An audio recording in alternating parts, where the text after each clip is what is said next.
E aí galerinha conectada, esse é o canal Exatamente, o canal conecta você a seu futuro. Eu sou o professor Edgar Rafael e sejam bem-vindos para mais uma aula aqui do canal. Na aula de hoje nós falaremos sobre a teoria da Terra plana. Vamos mostrar algumas inconsistências nessa teoria e refutá-las usando apenas conteúdos do ensino fundamental. Bora para a aula de hoje? Vem comigo!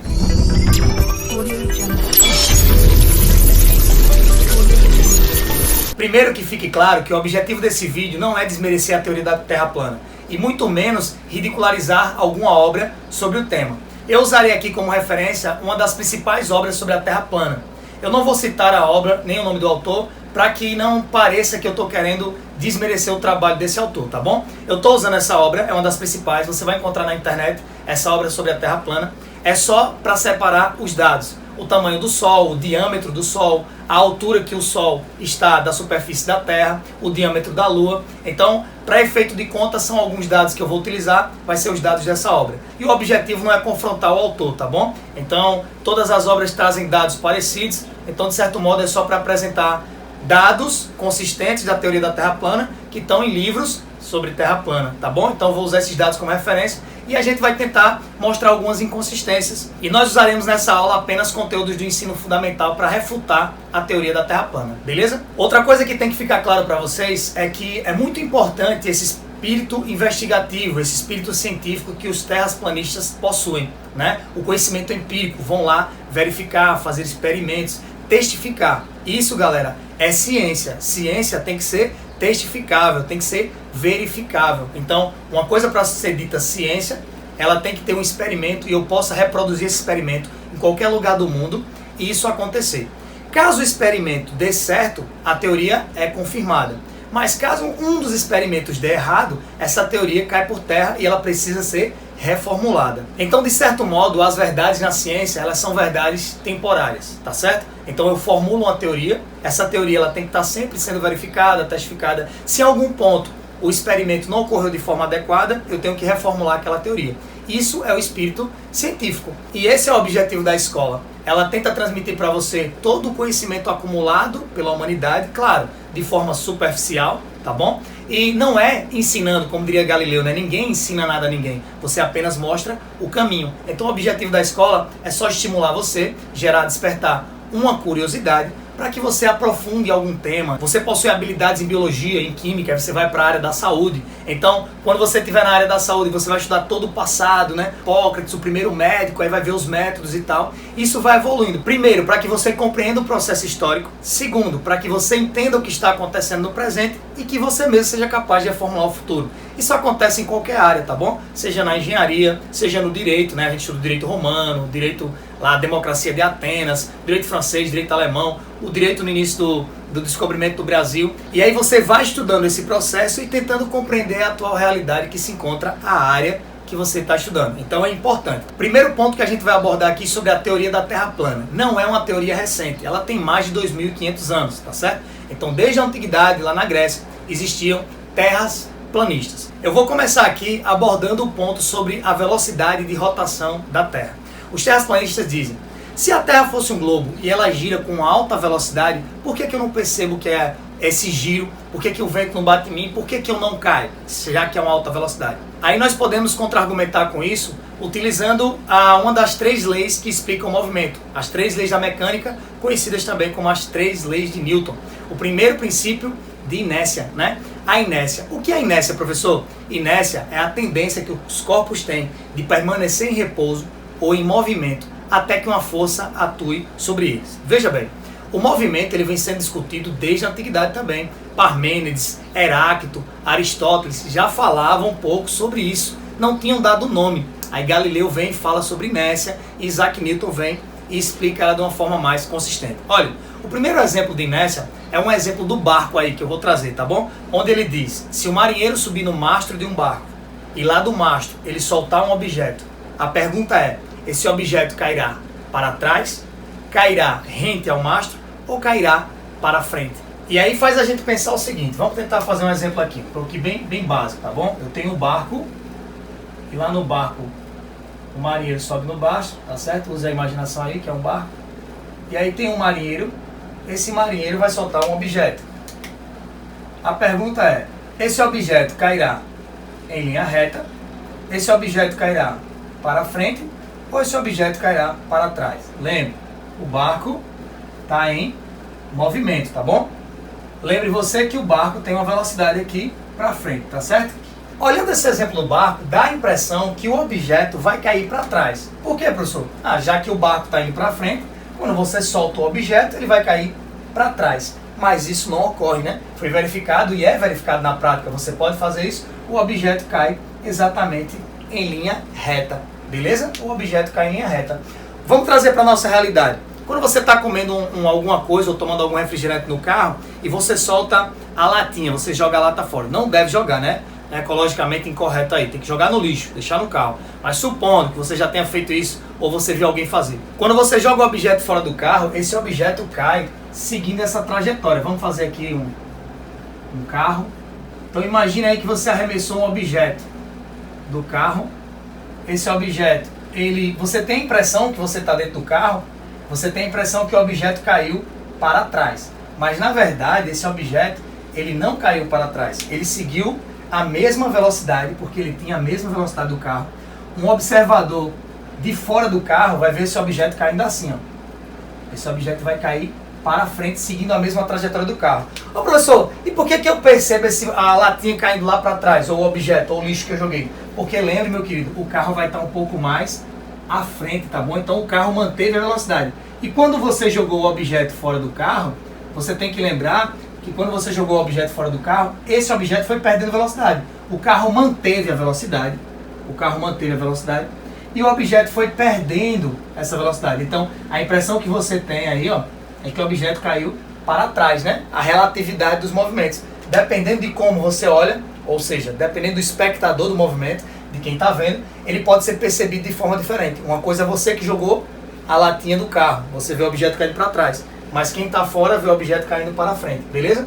Outro exemplo aí da tentativa de manter a inércia. Como o objetivo da aula aqui não é usar nenhum conteúdo do ensino superior, como a teoria da relatividade, e sim só os conteúdos do ensino fundamental, lá no 9º ano a gente estuda as 3 leis de Newton.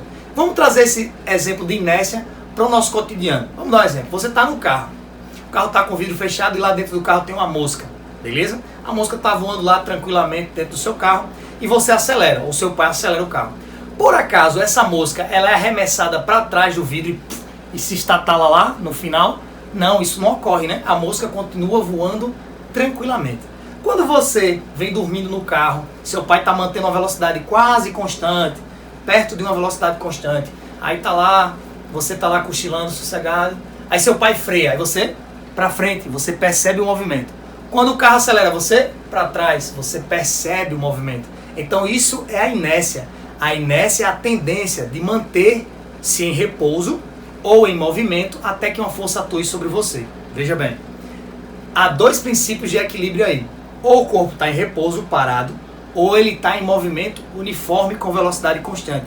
Quer dizer que se um corpo está com velocidade constante ou próximo de uma velocidade constante, eu não consigo perceber o movimento, porque eu estou em um estado inercial. Vou repetir aí para ficar bem claro. Ó, vê bem, quando o carro está andando com velocidade constante, a mosquinha que está dentro do carro, ela não percebe que o carro está a 120, 160, ela continua voando tranquilamente. Ela não é arremessada para trás e nem para frente.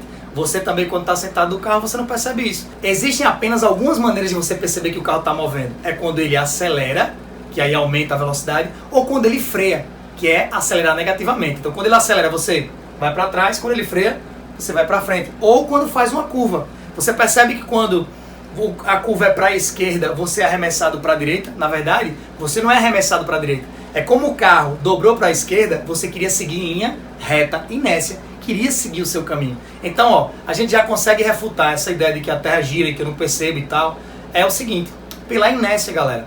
Então, como a Terra gira com a velocidade quase que constante, né? Quase constante, a gente vai ver daqui a pouco, pela lei de Kepler, por que ela é quase constante.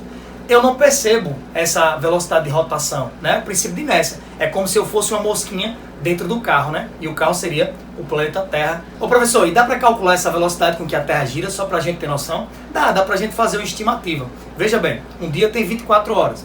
E em 24 horas, a gente sabe que tem os paralelos e o meridiano. Os meridianos voltam ao mesmo lugar. Quer dizer que Em 24 horas, a Terra, do ponto onde eu estou, ela vai voltar a estar no mesmo ponto. Para isso, eu tenho que saber a circunferência da Terra. E aí eu toco num ponto. Em 246 a.C., nasceu um cara chamado Eratóstenes. Eratóstenes foi o primeiro a tentar medir a circunferência da Terra. E ele errou por 6.000 quilômetros. A gente sabe que a circunferência da Terra hoje, com a ajuda de GPS, essas coisas, ela mede aproximadamente 40.000 quilômetros. E Eratóstenes encontrou 46.000 quilômetros. Vamos entender o experimento de Eratóstenes e a gente pode reproduzir isso aqui também na nossa região. Então vamos ver aqui o que o Eratóstenes fez, tá? Se liga aí. Ó, ele percebeu que na cidade onde ele estava, lá em Siene, o Sol ficava a zenite, dentro de um poço. Como assim, professor? Me explica aí melhor. Ó, ele percebeu que a luz do Sol, isso aqui não está em escala, tá bom? O desenho é só para você entender. Ele percebeu que os raios incidiam perpendicularmente ao fundo do poço, ou seja, não formava sombra nenhuma no fundo do poço. Incidiam perfeitamente em uma determinada época do ano, dentro de um poço, lá na cidade de Siene, e não formava sombra nenhuma. E nesse mesmo horário, lá na cidade de Alexandria, não acontecia isso. Então o que foi que ele fez lá na cidade de Alexandria? Ele apregou um bastão de madeira no chão e ele percebeu que no mesmo horário fazia uma sombra, tá certo? Então nesse mesmo horário, provavelmente aí ao meio-dia, isso não acontecia lá na cidade de Alexandria. Então a sombra formava com a estaca um determinado ângulo aqui que eu vou chamar de alfa e fazia uma sombra no chão. Não, era para ocorrer igual ao poço. Foi que ele pensou, ó, ele sabia a distância de Siene, vou chamar aqui de ΔS, tá certo? Ele sabia essa distância de Siene até a cidade de Alexandria. O que é que ele pensou? Bom, se a Terra é uma circunferência e eu prolongar esse raio até o centro e eu prolongar também o eixo onde a estaca está enfincada, eu tenho a seguinte questão. Esse ângulo alfa aqui, ele está para essa distância. Assim como o ângulo completo de uma volta, já que ele está partindo do pressuposto que a Terra é esférica, né? Então ele está medindo a circunferência aqui da Terra. Então o que acontece? Partindo desse pressuposto, se uma volta completa mede 360 graus, então 360 graus está para a volta completa, e aí ele conseguiria medir a circunferência da Terra. Veja bem, professor, mas como é que ele chegou a esse ângulo alfa? Ó, esse ângulo alfa aqui, meus queridos, é igualzinho a esse ângulo aqui, né? Se a gente for lembrar aí, são retas paralelas. Meu desenho aqui não está ajudando muito, mas esses raios de sol era para ser paralelos, é porque eu não consegui desenhar, né? Então o que é que a gente tem aqui? Retas paralelas cortadas por uma reta transversal, né? Teorema de Tales, lá a gente estudou também, lá no 8º, 9º ano, tá bom? Então o que é que eu posso fazer aqui, ó?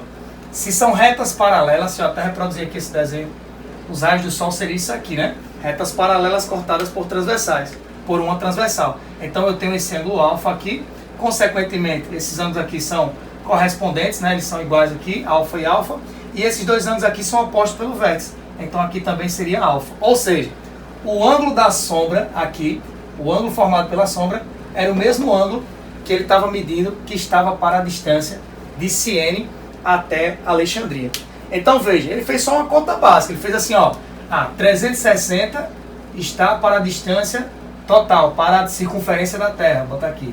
Assim como o ângulo alfa está para a distância da Alexandria até Siene. Então, uma contazinha bem básica, usando aí o teorema de Tales, coisa do ensino fundamental, a gente já conseguia demonstrar o experimento, repetir o experimento do teorema de Tales. Você pode fazer isso, né? Tem que considerar umas distâncias consideráveis de uma cidade para outra.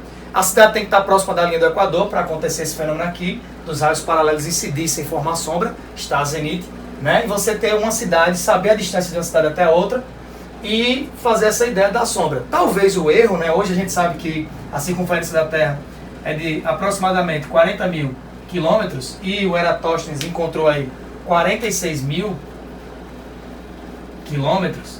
Então talvez esse erro aí seja pela questão de medir o ângulo, né? Não tenha sido um instrumento com tanta precisão para medir o ângulo. Então como não ficou tão próximo, consequentemente acabou errando. Mas assim, é muito pouco você errar por 6.000 quilômetros, tá certo? Aí você deve estar se perguntando, professor, mas isso aqui não mostra que a Terra é esférica, né? Isso é apenas um cálculo que o Eratóstenes fez partindo do pressuposto que ela já é esférica, tá bom? Mas a gente vai usar essa mesma continha. Lá no livro do Terraplanista tem essa situação. Imagine agora, já que se a Terra for plana, eu vou cortar essa circunferência e abrir ela no meio. Vou achatar ela, né? Vou cortar a circunferência, vou abrir ela. Por quê? Porque se a circunferência da Terra é de 40 mil quilômetros aproximadamente, então quer dizer que quando eu abrir a Terra de uma extremidade da outra, o diâmetro da Terra plana também está em torno de 40 mil quilômetros. A distância de uma borda a outra, de um lado, do disco achatado, do diâmetro, também deve ser de 40 quilômetros. Bora ver isso aqui no quadro.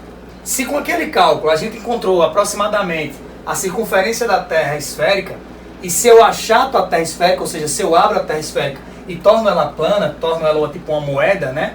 Uma moeda aí, uma circunferência de fato, esse diâmetro permanece, né? O diâmetro aqui é de 40 mil quilômetros, beleza? Então esse diâmetro é de 40 mil quilômetros. Agora vamos aos dados dos livros terraplanistas. Olha só, o diâmetro do Sol é de 50 quilômetros, beleza? E a Lua é do tamanho do Sol. Para eles, a Lua tem o mesmo tamanho do Sol. E a Lua também tem 50 quilômetros, tá bom? São dados que tem em livros dos terraplanistas, tá bom? Inclusive um dos livros mais vendidos tá aí essas informações. Diâmetro do Sol 50 km, diâmetro da Lua 50 km. E que a Lua e o Sol estão a uma altura de 5 mil quilômetros. Então bora lá fazer essa ideia aqui. Olha só. Daqui do ponto da Terra, deixa eu marcar o centro. Então da superfície da Terra até o ponto aqui onde o Sol está, claro que o desenho não está em escala, tá certo? Até o ponto onde o Sol está, vale 5 mil quilômetros. Ô professor, e o Sol gira em torno de quê? Veja bem, para eles é a linha, tipo a linha do Equador, tá bom? Então tem uma linha aqui imaginária, né? Essa linha aqui, que seria a nossa tal linha do Equador na Terra esférica, que é uma linha que o Sol percorre o tempo todo. Bora ver essa conta aqui, veja bem. Se o diâmetro da circunferência é de 40 mil, quer dizer que o raio dessa circunferência é de 20 mil, né? Metade. Raio é a metade do diâmetro, então o raio dessa circunferência é de 20 mil. Logo, a linha do Equador, como a linha do Equador está na metade, então eu tenho que essa trajetória que o Sol percorre é uma trajetória de 10 mil quilômetros, tá bom? Então beleza, isso aí é tudo basicão mesmo. A gente está usando aqueles conceitos de diâmetro, de raio, faz uma trajetória em cima da linha do Equador, e esse raio dessa trajetória seria um raio de 10 quilômetros, 10 mil quilômetros. Então vamos começar a contra-argumentar aqui, ó. Veja bem, o Sol, que está a uma altura de 5 mil quilômetros da superfície da Terra, e está até o centro da Terra, onde para ele está lá o Polo Norte, né, o centro da Terra, a 10 mil quilômetros. De novo, o desenho não está em escala, tá bom? A gente consegue encontrar essa distância daqui até o Polo Norte, que consequentemente, se daqui para cá é 10 mil, daqui para cá também é 10 mil. Logo, a distância do Sol até a borda, que é o Polo Sul, e a distância do Sol até o Polo Norte é a mesma. Aí eu vou colocar uma observação. Então as temperaturas tinham que ser iguais, no Polo Norte e no Polo Sul. Já que a distância do Sol até aqui é a mesma distância do Sol até aqui, a quantidade de luz que chega lá é a mesma. Se a quantidade de luz que chega é a mesma, a quantidade de energia é a mesma. Se a quantidade de energia é a mesma, então as temperaturas tinham que ser a mesma. Tudo bem, um terraplanista podia contra-argumentar e dizer, não, mas a borda é feita de gelo e tal, e tal, e tal. Bom, tá bom, pode até ser que pela borda ser totalmente cheia de gelo e gelo demais, e aí eu tenho temperaturas diferentes nos polos. Tá bom, mas para mim a ideia era essa, né? Se as distâncias são iguais, a quantidade de luz é igual. Se a quantidade de luz é igual, a quantidade de energia é igual, tá bom? Dá para você calcular essa distância usando o teorema de Pitágoras. Então você poderia calcular essa distância aqui, consequentemente era igual a distância do Sol até outra borda. Veja bem, a Lua, ela gira também, do mesmo tamanho do Sol, tá? Ela gira também a uma altura de 5 mil quilômetros da superfície da Terra. Eu vou usar esse mesmo desenho só para a gente fazer outra comparação aqui também, que é importante fazer esse argumento aqui. Olha só, a Lua. A Lua também está a uma altura de 5 mil quilômetros, tá certo? Beleza. E ela gira aí, é como se ela girasse em cima de algum trópico, tá bom? Em cima de algum trópico aqui. Ela está um pouquinho mais para o centro. Então eu vou botar aqui esse raio da circunferência que a Terra está girando, seja um raio de 5 mil quilômetros. Como assim, professor? 5 mil quilômetros? É porque se a órbita do Sol aqui é 10 mil, a Lua está mais para o centro. Isso também não fica claro nos livros, tá bom? Então são dados aqui que eu vou colocar, está girando em torno de um trópico. Aí veja bem, eu também posso calcular essa distância da Lua e tal, mas não é isso que a gente vai falar. O que a gente vai argumentar é o seguinte: imagine aí que até a borda da Terra eu tenho 20 mil quilômetros, certo? Certo. Os dois estão a 5 mil de altura. Se eles são 50 quilômetros cada um, apenas 50 quilômetros de diâmetro. O tamanho do Sol e o tamanho da Lua são iguais, segundo o livro. E cada um deles tem 50 quilômetros. Vamos pensar quantas vezes eles são menor que a Terra. Olha só, a Terra tem 40 mil. Então deixa eu dividir aqui. 40 mil dividido por 50. Corta o zero com zero. 40 por 5 dá 8. Sobra 2 zeros. 800 vezes. E esses corpos celestes, o Sol e a Lua, são 800 vezes menor que o tamanho da Terra. Veja bem, são corpos bem pequenininhos em relação, de novo, o desenho não está em escala, né? São corpos 800 vezes menor que o diâmetro da Terra. 800 vezes menor. Beleza. Imagine dois pontinhos no céu. Imagine que eu me afaste ao máximo. Me afaste até o paredão. Chegue no domo, como eles dizem, né? Eles dizem, os terraplanistas, que existe um domo aqui que protege toda a Terra. Então tá lá esse domo. Supondo que eu vou na borda do domo. Ó, essa distância aí, ela seria insuficiente para que tapasse a visão, ou seja, para que a Lua tapasse a visão do Sol e ocorresse o eclipse. Então aqui a gente já corta o eclipse solar. Já não aconteceria eclipse solar.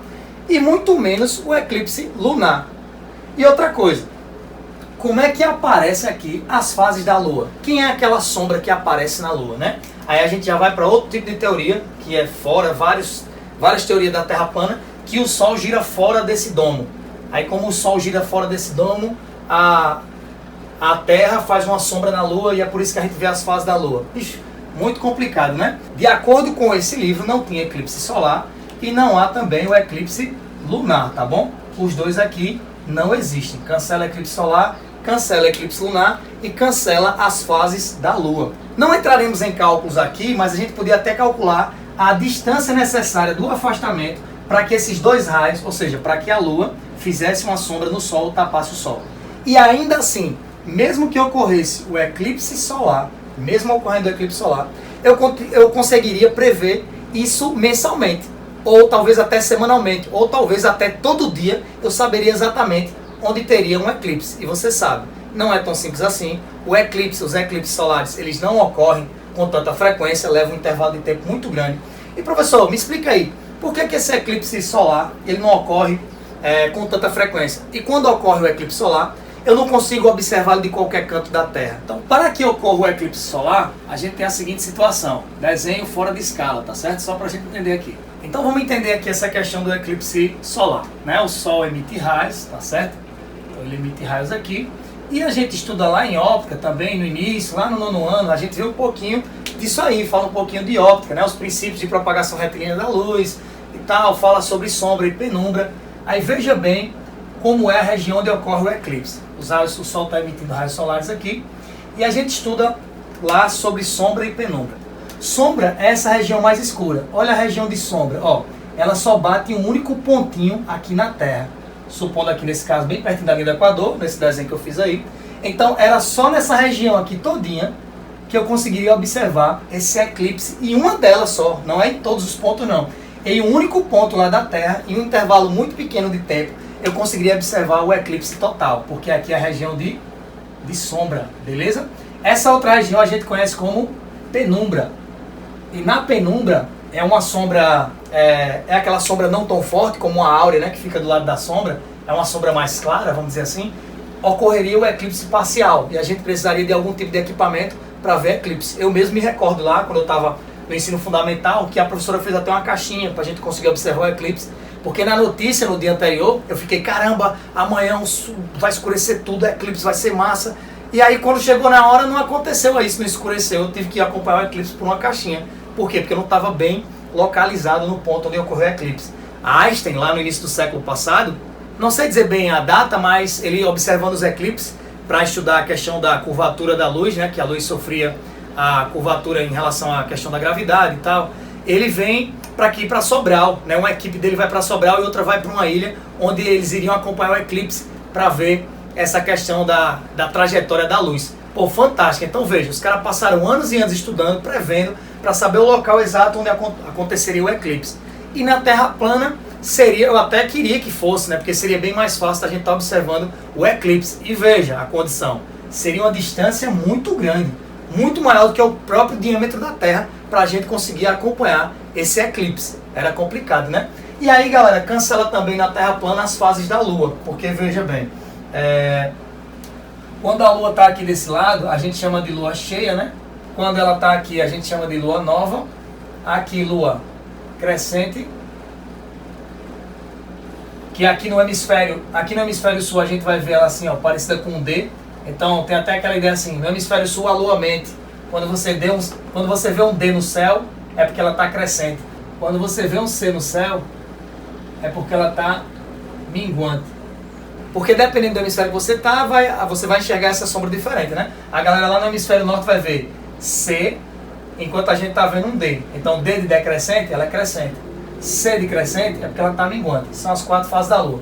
Aí você vai me dizer, professor, mas por esse desenho aí, teria eclipse todo mês. Verdade.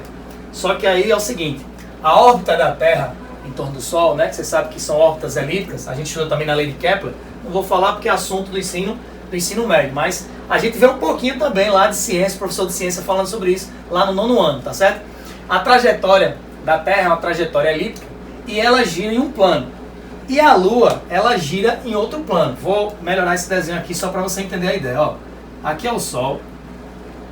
É como se a Terra girasse em torno do Sol nesse plano aqui, ó. A Terra gira em torno do Sol nesse plano. E a Lua gira em torno da Terra em outro plano, assim, ó. Ela gira como se fosse na diagonal assim.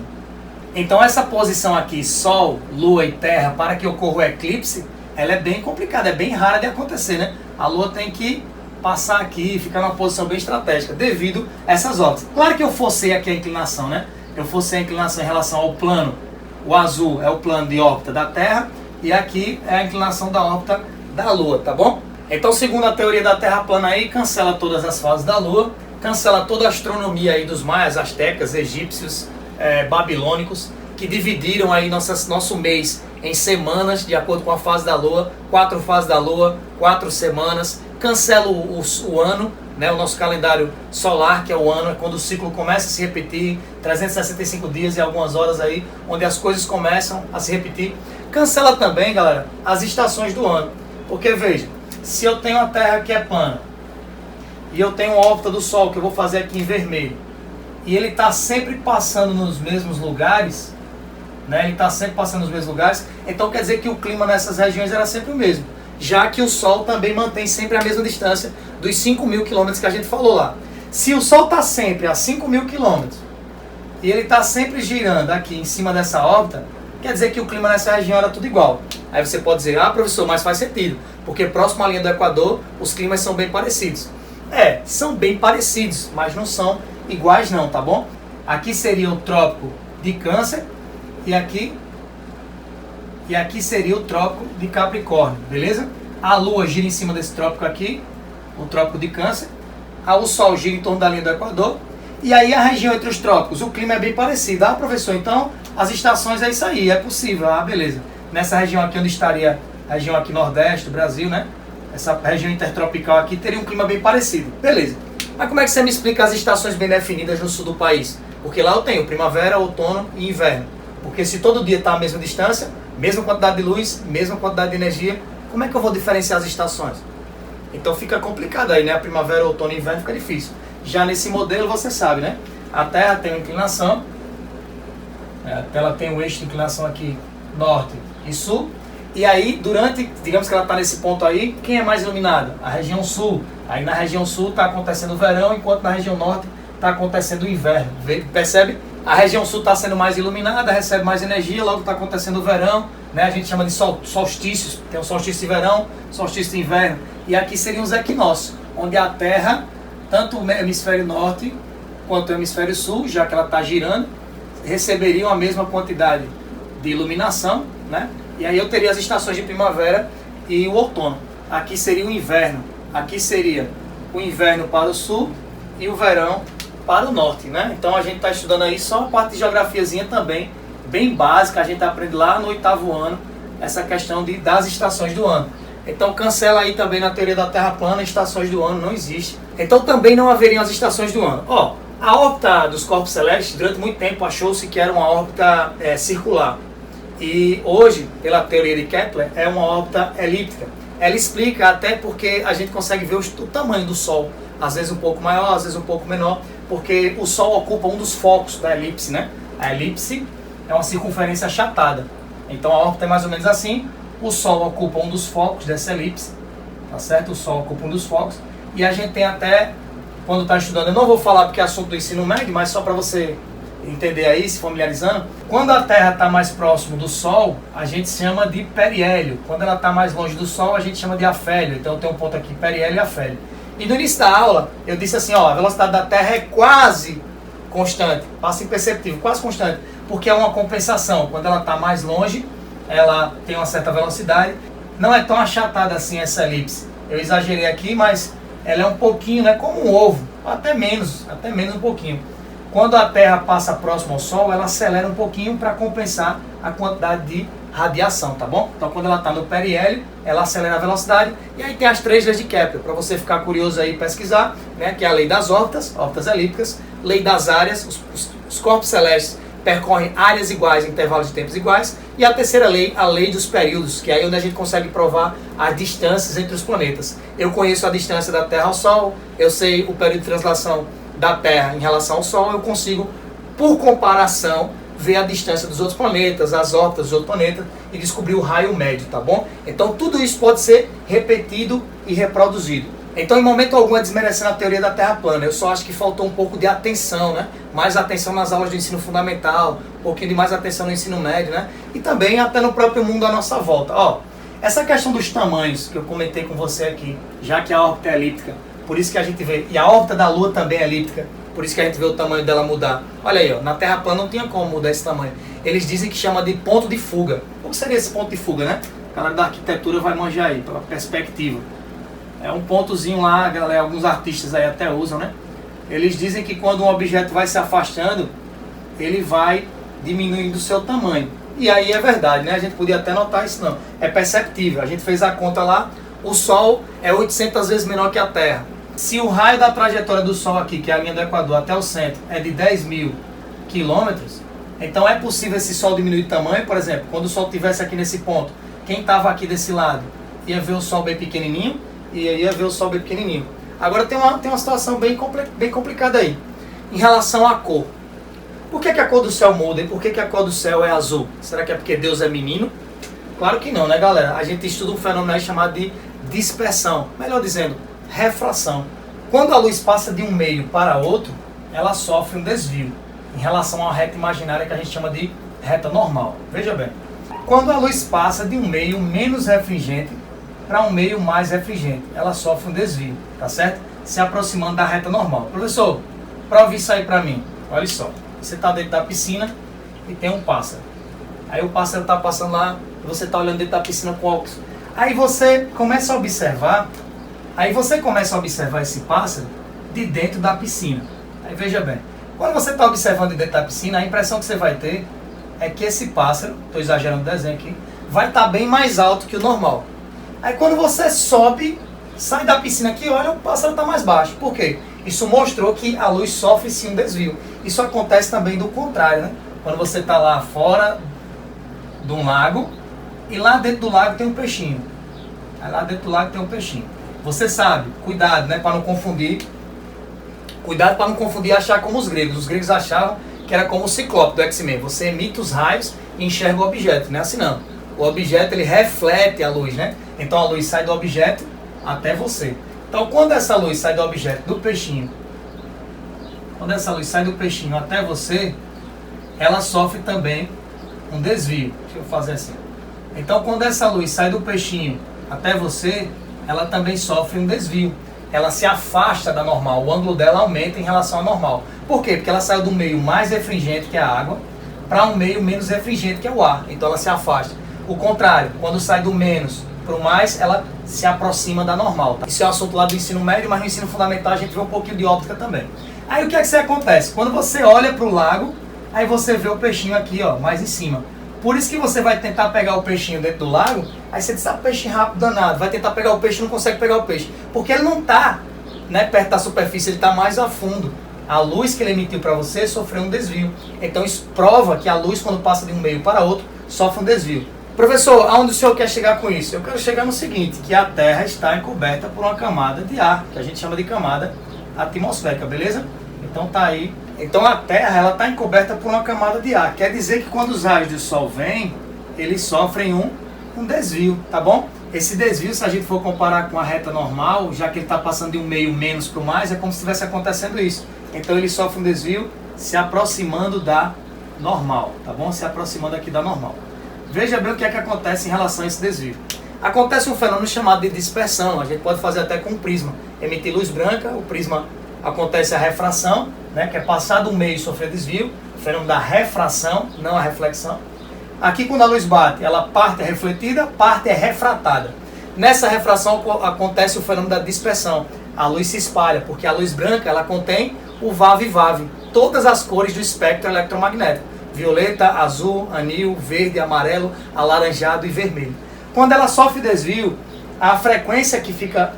A frequência mais nítida aí para nós é a frequência do azul. Não vou entrar nesse ponto, né, sobre frequência, velocidade, comprimento de onda. Mas eu só quero que você entenda isso. A frequência fica em torno do azul devido a esse ângulo. Então o céu fica todo azulado. Beleza. No entardecer, o que é que acontece?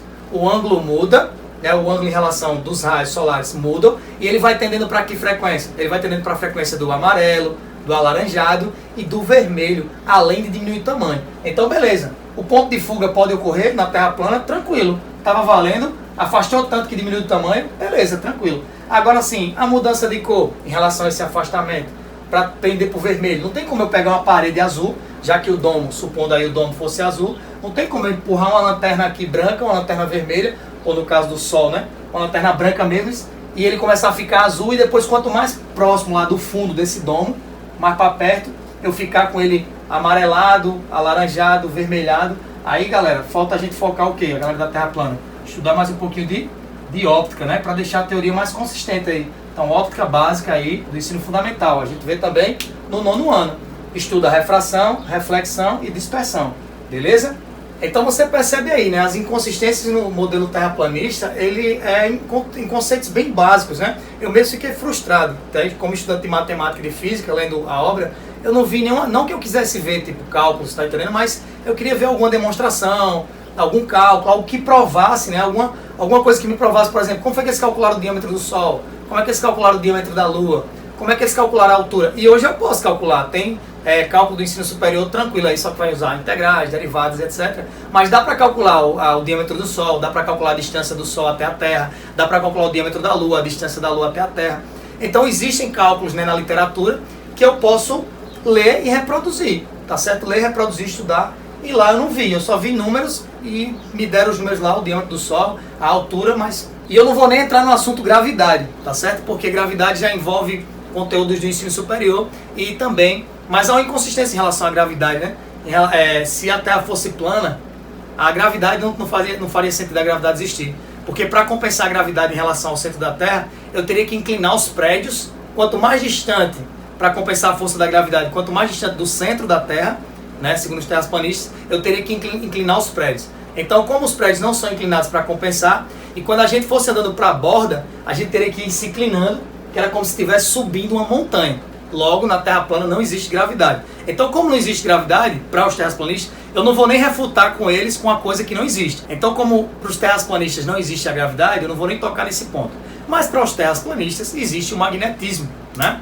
E aí, veja bem, para eles, todo o níquel e o ferro se encontram lá no centro da Terra. Se encontram lá no centro da moeda. Então aqui, por isso que aqui é o Polo Norte para eles, né? O Polo Norte se encontra aqui no meio.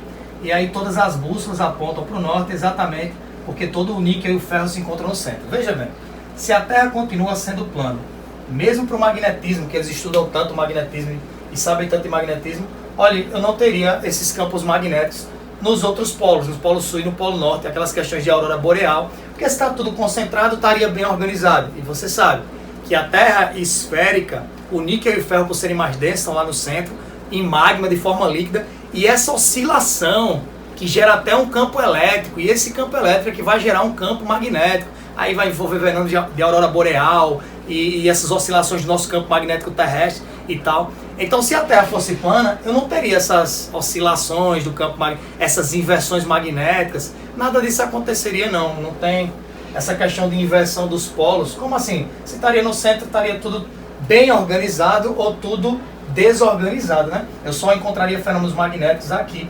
E a gente sabe que pode estudar magnetismo, eu posso trabalhar com a bússola em qualquer lugar do mundo onde eu estiver e também verificar essas questões de campo magnético. Como essa parte do magnetismo vai exigir um aprofundamento, então também não vou partir para esse caminho, vou trabalhar só com coisas do ensino fundamental, tá bom?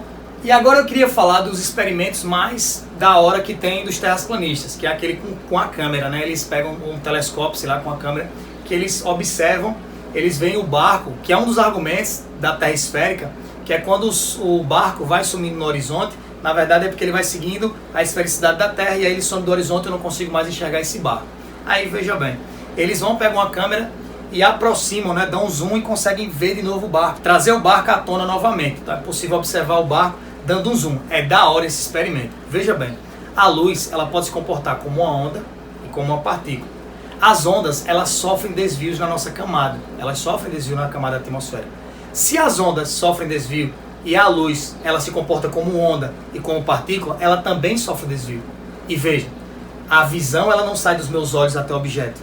A visão é a luz que o objeto reflete vem até os meus olhos. Então a luz não sai da câmera para o barco, e sim do barco para a câmera. E há um desvio. Professor, primeiro me prove que a luz se comporta como onda e como partícula.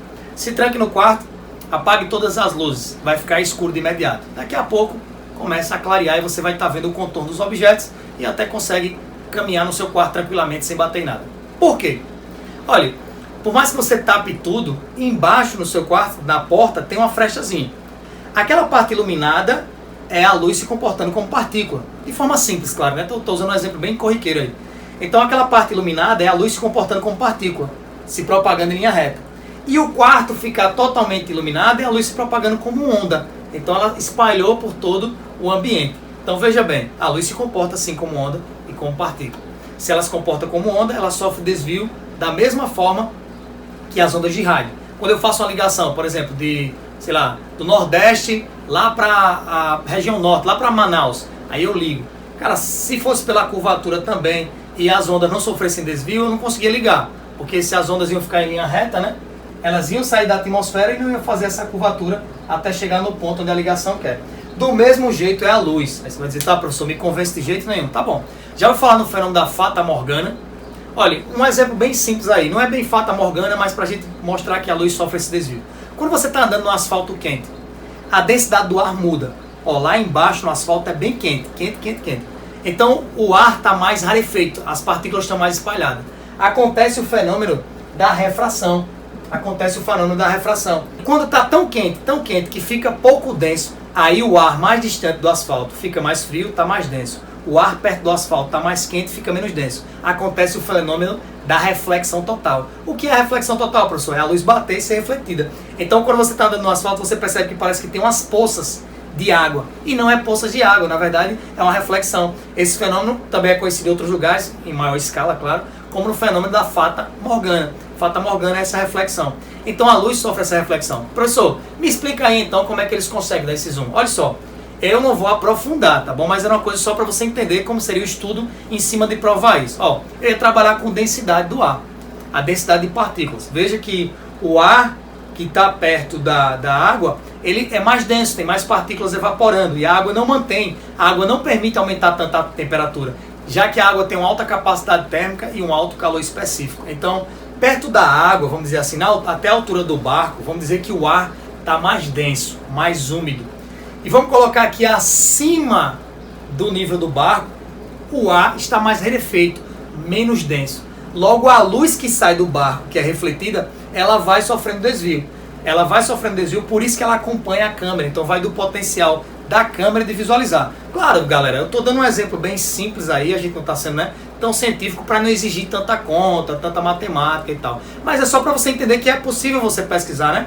Tenho certeza que você vai encontrar até alguns artigos científicos já sobre isso na internet. E de novo, a questão dos artigos científicos é que eles lhe dão métodos, lhe dão cálculos, você pode reproduzir, pode refutar, tá bom? A ciência não está aí para ser irrefutável não, ela está aí exatamente para ser questionada. Assim como a gente está questionando a teoria da Terra plana. O que eu estou tentando trazer aqui nessa aula é que a teoria da Terra plana, ela focou em alguns pontos, como magnetismo e tal, e ela desprezou outros, ou falta de atenção, ou não quis levar para esse caminho porque ela mesma se ia autocontradizer. Veja, nós não usamos nenhuma conta muito complexa, não usamos nada nem do ensino médio, né? Não chegou nem a usar alguma coisa do ensino médio, foi tudo do ensino fundamental e a gente já consegue refutar várias inconsistências. Vejam bem, se eu vou produzir um livro de física ou um livro sobre o tema da Terra esférica, galera, eu vou ter diversos títulos para concorrer e muitos bons. Se eu for falar sobre inércia, as leis da física, existem diversos autores fantásticos, altos físicos fora de série.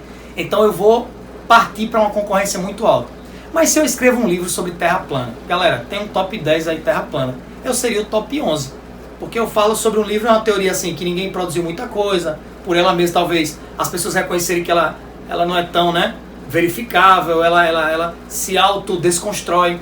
Então, ninguém investiu tanto nisso, são poucos títulos. E o que me preocupa mais ainda é que, por exemplo, o título que eu li para referência dessa aula, ele foi traduzido em 8 idiomas. Então, imagina a quantidade de pessoas que estão lendo sobre isso. Não é maldade de ler. O que eu estou falando assim, o quanto atenção você teve no ensino fundamental para perceber as inconsistências. Ou você não prestou tanta atenção nas aulas do ensino fundamental e aí você aceita isso como verdade. Ou aquele argumento de autoridade, né? Alguém é uma referência, alguma autoridade, seja autoridade religiosa, ou às vezes nem autoridade científica, mas por falar de terra plana, automaticamente já se tornou alguma autoridade e a gente já acaba aceitando aquele argumento de autoridade. Então cuidado, né? Questione, tem que questionar, tem que refletir antes de assimilar, tá bom? Então faça uma pesquisa legal aí. O objetivo da aula não era desmerecer, eu falei até que é importante, né, esse conhecimento empírico, esse espírito investigativo que os terraplanistas têm. Eu vejo aí também por partes de alguns uma visão comercial, porque como eu disse, eu não tenho tantos títulos para concorrer. Pô, vou escrever sobre terra plana, então aí eu vou vender porque eu sou uma autoridade. E mais, você sabe que gerar polêmica sempre vai trazer mais ibope, vai trazer o assunto à tona, vai voltar a ser discussão, e aí eu posso gerar mais visualizações fazendo um react criticando alguém que está em alta, ou criticando o próprio autor do livro, ou citando. Eu prefiro nem citar, e muito menos o livro. Mas eu digo a você, pesquise o livro e leia, vá lendo passo a passo. Você, à medida que você for lendo, você mesmo vai encontrar a cada página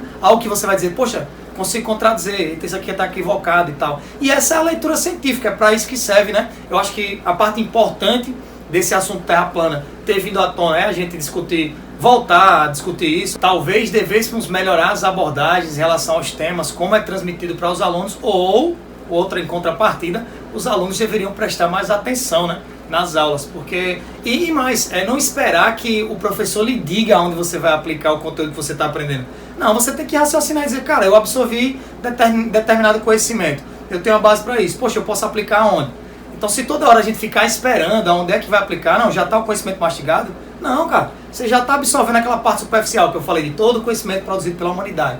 Então, você está absorvendo isso aí, use a sua criatividade, onde é que eu vou aplicar, por que está sendo importante? Então, em todas as matérias, dê a sua devida importância, história, geografia, e elas têm, galera, não é aleatório não é à toa que está cada disciplina lá na sua grade curricular. Elas são fundamentais, sociologia, filosofia, cada uma vai despertar uma área. Agora, claro, você vai desenvolver habilidades naquela que você se identificar mais, que você já tenha habilidades inatas, que você já tenha um certo grau de desenvolvimento. Então, muito cuidado aí com o que vocês encontram pela internet, procurem fontes confiáveis, leiam artigos científicos e façam sempre a comparação. Isso é muito saudável, né? É o espírito científico. Nossa aula fica por aqui, eu sou o professor Edgar Rafael, esse é o canal Exatamente. E se essa aula colaborou com você, você retribui fazendo o quê? Deixando seu like, ativando o sininho das notificações, compartilhando o vídeo e se inscrevendo no canal. Para mais aulas assim, coloquem as sugestões nos comentários, deixem suas críticas, seus contra-argumentos, suas observações,